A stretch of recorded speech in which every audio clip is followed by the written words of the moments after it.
ओम नमः शिवाय। मैं हूं एस्ट्रोलॉजर के.एम. सिन्हा और मैं अपने इस यूट्यूब चैनल पर आप सभी का हार्दिक स्वागत करता हूं। देखिए, वर्ष 2026 में ममता राज खत्म हो जाएंगे। यानी ममता का जो राज है पूरा पश्चिम बंगाल में, वो पूरा खत्म होने वाला है, या वहां पर ममता सरकार अभी भी बनी रहेंगी। एक बहुत बड़ा क्वेश्चन है। और इसमें गलती क्या हो रहा था प्रेडिक्शन में, मैं ऑलरेडी आपको पहले ही बता चुका था कि ममता बनर्जी को अपना खुद का बड़ा डिटेल नहीं पता है, तो एस्ट्रोलॉजर्स को कहाँ से पता चलेगा। तो जो भी डिटेल्स हमें मिला था वो गलत था, और इसके आधार पे जो प्रेडिक्शन थे वो गलत हुए थे। लेकिन टीएमसी का जो फाउंडेशन हुआ है उस पर काफ़ी रिसर्च किया गया और टीएमसी के फाउंडेशन पे कुछ चीज़ें निकल के आ रही हैं। टीएमसी का जो फाउंडेशन है वो 1 जनवरी 1998 11 बजे कलकत्ता में हुआ था। आपको पता होगा टीएमसी जो है वो इंडियन नेशनल कांग्रेस से ही टूट कर निकली थी।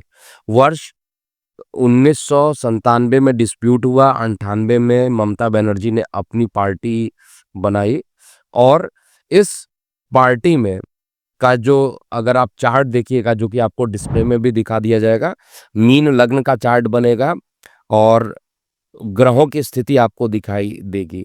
इसमें महत्वपूर्ण बात मैं डिस्कशन करूंगा, लेकिन कुछ जो पॉइंट्स मैंने इसमें नोट किए हुए हैं कि 1997 में टीएमसी, मतलब इंडियन नेशनल कांग्रेस से ममता बनर्जी को अलग किया, 98 में स्टैब्लिश कर लिया। 98 में जब टीएमसी स्टैब्लिश हुई थी तो उसके साथ भारतीय जनता पार्टी भी थी, और इन दोनों ने मिलकर लोकसभा चुनाव लड़ा, जहां पर साउथ कोलकाता से ममता बनर्जी की जीत भी हुई थी। 1999 में टीएमसी बीजेपी दोनों का फिर एक गठन हुआ और उसमें ममता बनर्जी रेलवे में यूनियन मिनिस्टर भी बनी। 2001 में एनडीए गवर्नमेंट में, 2001 99 में भी बीजेपी की सरकार बनी थी, एनडीए की सरकार बनी थी, और 2001 में ममता बनर्जी ने ऐसा चमत्कार करके दिखाया था कि टीएमसी मेन ऑपोजिशन पार्टी थी, जहां पर लेफ्ट का शासन हुआ करता था। पश्चिम बंगाल में आप लोगों को याद हो तो लेफ्ट का शासन था, और उसके बाद ममता बनर्जी का एंट्रेंस हुआ और 2001 में पूरे तरीके से टीएमसी ने एक मेन अपोजिशन का रोल निभाया था। उससे पहले उनका नामो निशान नहीं था। 2004 में ममता बनर्जी एनडीए से अलग हो गई थी। फिर 2006 में इन्होंने सपोर्ट दिया था इंडियन नेशनल कांग्रेस को, यूपीए की सरकार को दिया था। 2007 में मेजर लैंड इश्यूज इनके साथ हुआ था, जैसे में सिंगूर लैंड एक्विजिशन था, वो काफ़ी था। इसके बाद इन्होंने 2007 में हंगर स्ट्राइक भी किया था। 2009 में टीएमसी प्लस कांग्रेस लोकसभा में गई। 2007 की बात को पकड़ कर रखिएगा। 2007 से गेम कैसा चेंज हुआ है, 2007 से लगातार ऐसा रहा है ममता बनर्जी के साथ कि 2007, 8, 9 इस तरीके से 2025 तक का जो टाइम था पूरा का पूरा ममता बनर्जी के लिए इतना सिद्ध साबित हुआ कि इनको कोई भी हटा नहीं पाया। इवन बीजेपी का जो प्रदर्शन है वो लगातार वहां पर बढ़ा है, पहले 3 सीट फिर 93 सीटें। तो बीजेपी का जो प्रदर्शन है वो तो बढ़ रहा है, लेकिन एक मेन प्रश्न जो लगातार लोगों का है कि वर्ष 2026 में जो चुनाव होने वाले हैं पश्चिम बंगाल में, वहां पर क्या रहेगा। तो इसमें ये तो कुछ बायोग्राफी वाली चीजें जो थी उसको मैंने चेक किया। अब हम चार्ट को लेकर चलते हैं और दशा को भी लेके चलेंगे। टीएमसी के लिए 2007 का टाइम जो मैं आप लोगों को लगातार बता रहा था, 2007 एक ऐसा वर्ष था जहां पर राहु की महादशा प्रारंभ हो गई थी टीएमसी के चार्ट में, और राहु राजनीति का कारक है। और त्रिक भाव में यानी षष्ठम भाव में राहु का, और ये उपचय भाव भी है, तो उपचय के साथ साथ त्रिक भाव में राहु का बैठना संघर्ष के बाद एक जबरदस्त सफलता को दिखाता है। लेकिन राहु का जो टाइम है अब खत्म हो चुका है। जितना ममता बनर्जी को करना था, लड़ना था, अपने आप को ग्रोथ करना था, पश्चिम बंगाल में ग्रोथ हुआ या नहीं हुआ जरूर कमेंट सेक्शन में लिखिएगा। मैं तो यूपी से बिलोंग करता हूँ, पुणे में अजिंक्य डीवाई पाटिल यूनिवर्सिटी में एस्ट्रोफिजिक्स एस्ट्रोनॉमी का डीन हूँ। लेकिन पश्चिम बंगाल का क्या ग्रोथ रहा है वो कमेंट सेक्शन में आप लोग बताइएगा। बृहस्पति इस कुंडली में मैंने जैमिनी ज्योतिष को भी इसके अंदर ऐड किया हुआ है। आत्म कारक है, बुध अमात्य कारक बनते हैं और शनि जो है भात्र कारक, चंद्रमा मात्र कारक, मंगल पुत्र कारक और सूर्य गणति कारक है। तो दशा जो चल रही है वर्तमान में, क्योंकि टीएमसी की राहु की महादशा खत्म हो जाएगी, अब बृहस्पति की दशा चलेगी। अब बृहस्पति को अगर आप चार्ट में देखिएगा तो बृहस्पति कहाँ पर प्लेस्ड है सबसे इंपॉर्टेंट है। एक तो कुंडली में लगन के लॉर्ड बन जाते हैं और बृहस्पति आत्मकारक ग्रह भी है। हराना इतना आसान तो नहीं दिखाई दे रहा है कि ममता बनर्जी एकदम से हार जाएंगी, इस तरीके का नहीं दिखाई दे रहा है। जो लोग जैमिनी ज्योतिष को जानते हैं, जो लोग वैदिक ज्योतिष को जानते हैं, उनको शायद ये समझ में आ रहा होगा कि लगन लॉर्ड की दशा चल रही है। कुछ लोग ये भी बोलेंगे कि लग्नेश नीच का होकर बैठा है, लेकिन चंद्रमा से देखिए नीच भंग भी तो हो रहा है।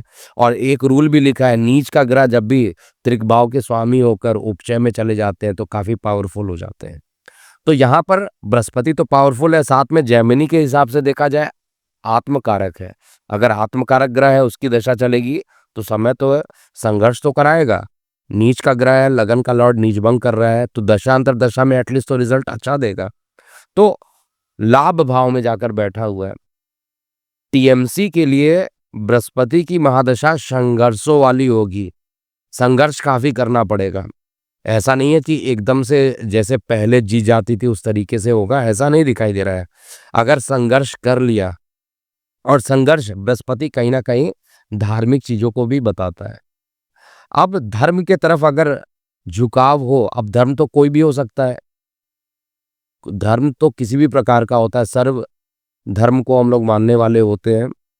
और बृहस्पति धार्मिक चीजों के कारक भी माने जाते हैं। गोचर में बृहस्पति जो रहेंगे वो भी, जब ये चुनाव होगा मेरे ख्याल से मई या अप्रैल के आसपास ये चुनाव होना चाहिए, अप्रैल मई के आसपास, उस समय बृहस्पति जो रहेंगे वो जनता के स्थान पे रहेंगे। तो कहीं से निगेटिव तो मुझे नहीं दिखाई दे रहा है कि चाहे मैं लगन कुंडली को देखता हूँ, चाहे नवमांश को देखता हूँ, चाहे मैं किसी प्रकार के खर ग्रह के पोजीशन को देखता हूँ, मैं जेमिनी से देखता हूँ या केपी से देखता हूँ, तो चार्ट इतना कमजोर नहीं है एटलीस्ट। लेकिन इसमें जीत हो पाएगी, इसमें दो चीजें मुझे दिख रही है। एक तो लग्नेश नीच भंग कर रहा है भले ही, लेकिन कारक भाव में भी है।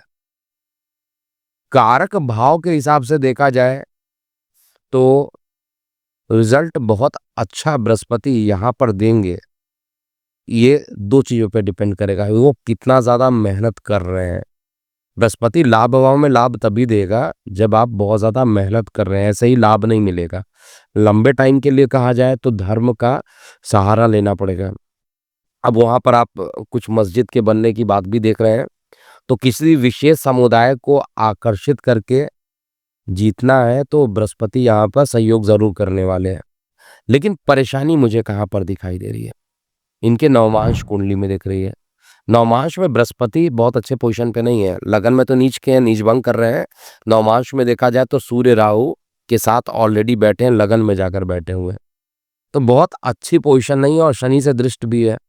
तो जहां पर शनि और राहु के साथ कोई लगन का लॉर्ड बैठ जाए नवमांश में तो पोजीशन थोड़ी वीक हो जाती है। हालांकि गोचर सपोर्टिव है और जैमिनी ज्योतिष भी सपोर्ट कर रहा है, लेकिन फिर भी इतना आसान नहीं होगा इनको हराना जो मैं यहाँ पे चेक कर पा रहा हूँ। इसके अलावा वहां पर जो मेन अपोजिट जो पार्टी बनेगी वो भारतीय जनता पार्टी बनने वाली है। भारतीय जनता पार्टी का इस्टेब्लिशमेंट अगर आप देखिएगा 8 अप्रैल 1980 का 11:45 और दिल्ली में हुआ था।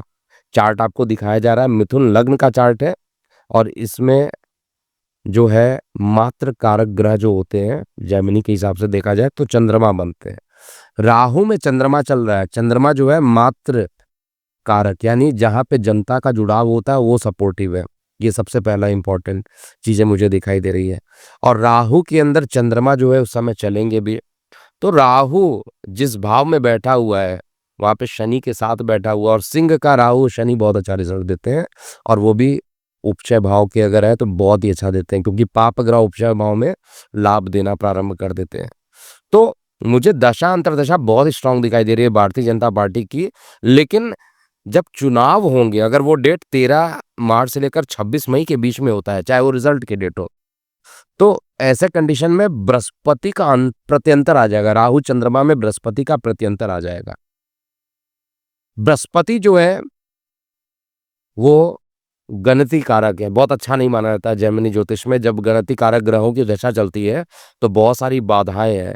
राहु में चंद्रमा तो ठीक है, लेकिन राहु के अंदर चंद्रमा में जब बृहस्पति चलेगा तो वो टाइम थोड़ा सा टफ हो सकता है भारतीय जनता पार्टी के लिए। और वो भी बृहस्पति किस तरीके का काम करता है, धार्मिक चीजों से ही रिलेटेड। तो धर्म के प्रति वहां पर अगर आप देखिएगा तो एक तरफ हनुमान चालीसा चलेगा और एक तरफ दूसरे समुदाय के लोग जो रहेंगे उनका इन्वॉल्वमेंट रहेगा।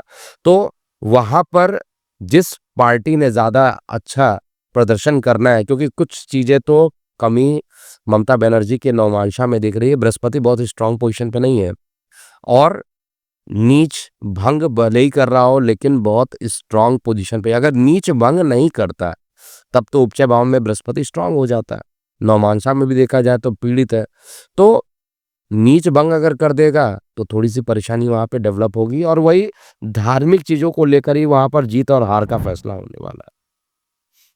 एक तरफ भारतीय जनता पार्टी जो सभी धर्मों को साथ में लेके चल रही है और एक तरफ ममता बनर्जी जिनको मेरे ख्याल से राम नाम से ही नफरत है, हनुमान चालीसा नहीं होने देती है, काफी परेशानियां वहां पर कर रखी हुई हैं।